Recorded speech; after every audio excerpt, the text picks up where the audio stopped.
Trousse, prévention numéro 10, comprendre la tension artérielle. Bonjour, je vous souhaite la bienvenue à cette séance de gestion du mode de vie donnée dans le cadre de ce programme. Avant de commencer, j'aimerais vous féliciter de nouveau d'avoir décidé de participer au programme et d'avoir franchi une autre étape importante en vue d'améliorer votre santé, d'atteindre votre poids idéal et de vous mettre en forme. Aujourd'hui, nous vous aiderons à comprendre en quoi consiste la tension artérielle. Les informations que je vais vous donner sont en grande partie résumées dans la trousse éducative portant sur ce sujet. En plus d'écouter ce que j'ai à vous dire, passez en revue les informations fournies dans votre trousse au cours des prochains jours. Si vous avez des questions, posez-les à votre mentor. Saviez-vous que les personnes atteintes d'hypertension artérielle présentent un risque très élevé de subir une crise cardiaque et un accident vasculaire cérébral? La tension artérielle est la pression qu'exerce le sang sur les parois de vos artères. Un certain nombre de facteurs augmentent votre risque d'être atteint d'hypertension artérielle. Les facteurs de risque que vous ne pouvez pas atténuer comprennent la génétique, l'âge, en vieillissant vous êtes plus susceptible d'être atteint d'hypertension, le sexe, les hommes présentent un risque plus élevé que les femmes jusqu'à l'âge de 55 ans, après 55 ans, le risque est plus élevé chez les femmes, et l'origine ethnique. Comparativement aux personnes de race blanche, les Noirs ont tendance à être atteints d'hypertension artérielle à un plus jeune âge, et les cas sont généralement plus graves, quel que soit l'âge des patients. Les facteurs de risque que vous pouvez atténuer comprennent le surpoids, l'inactivité physique, la consommation excessive d'alcool, une alimentation à trop forte teneur en sodium et la prise de contraceptifs oraux. Si vous avez une prédisposition à l'hypertension artérielle en raison de la génétique, de l'âge, du sexe ou de l'origine ethnique, il est essentiel que vous preniez des mesures pour atténuer les autres facteurs de risque.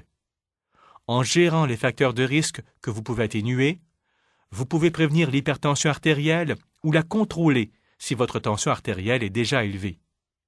L'hypertension artérielle est le terme médical utilisé pour décrire une tension artérielle élevée. Au fil des ans, l'hypertension artérielle peut endommager les vaisseaux sanguins et entraîner un grand nombre de problèmes de santé graves, comprenant la crise cardiaque, l'accident vasculaire cérébral, l'obstruction des artères des jambes, l'insuffisance cardiaque, les atteintes rénales et les dommages aux yeux. Malheureusement, vous pouvez être atteint d'hypertension artérielle sans le savoir et ne le découvrir qu'une fois trop tard. Pour cette raison, l'hypertension artérielle est aussi connue sous le nom de tueur silencieux. 2 valeurs sont utilisées pour mesurer la tension artérielle, les deux étant aussi importantes l'une que l'autre. La première valeur, qui est la plus élevée, correspond à la tension artérielle systolique. Il s'agit de la tension exercée sur la paroi des artères lorsque le cœur se contracte et pompe le sang à l'intérieur des artères. La deuxième valeur, qui est la moins élevée, correspond à la tension artérielle diastolique. Il s'agit de la tension à l'intérieur des artères lorsque le cœur se relâche et se remplit de sang. Votre tension artérielle sera mesurée dans le cadre du programme, et vos progrès en vue d'atteindre votre tension artérielle optimale feront l'objet d'un suivi. Relisez la version la plus récente de vos objectifs personnels pour connaître les valeurs de tension artérielle recommandées pour vous. En général, l'hypertension artérielle est caractérisée par une tension artérielle systolique de 140 ou plus et ou une tension artérielle diastolique de 90 ou plus. Pour les diabétiques, ces valeurs sont respectivement de 130 et de 80. Une mesure unique de tension artérielle élevée ne signifie pas nécessairement que vous êtes atteint d'hypertension artérielle. Puisque votre tension artérielle peut varier par moment, plusieurs mesures doivent être prises pour obtenir une valeur précise. Pour vous assurer d'obtenir une mesure précise de votre tension artérielle, vous devriez vous asseoir pendant au moins 5 minutes avant de la faire vérifier.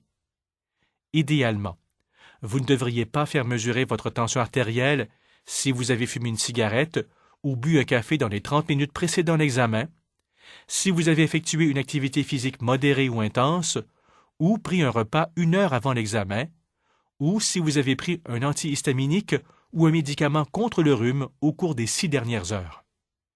Le stress peut également entraîner une hausse de la tension artérielle.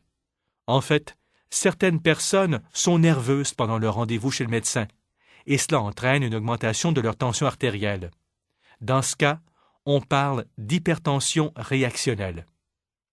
Certains troubles médicaux tels que les maladies du rein et les anomalies hormonales sont la cause de l'hypertension artérielle chez un faible nombre de personnes.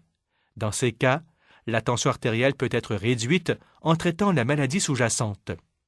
En cas de diagnostic d'hypertension artérielle, votre médecin peut vous demander de passer une série d'examens pour exclure ces maladies. N'oubliez pas de relire attentivement l'information fournie dans votre trousse, de répondre aux questions, de faire les devoirs et de déterminer à quel point l'information s'applique à votre situation personnelle. Vous réussirez mieux le programme si vous utilisez pleinement la documentation fournie. De plus, assurez-vous de discuter de toute question avec votre mentor. Continuez à participer à ce programme et vous réussirez. Finalement, rappelez-vous que votre attitude devant une situation peut faire toute la différence. En attendant votre prochaine visite, je vous souhaite de passer une excellente journée en santé.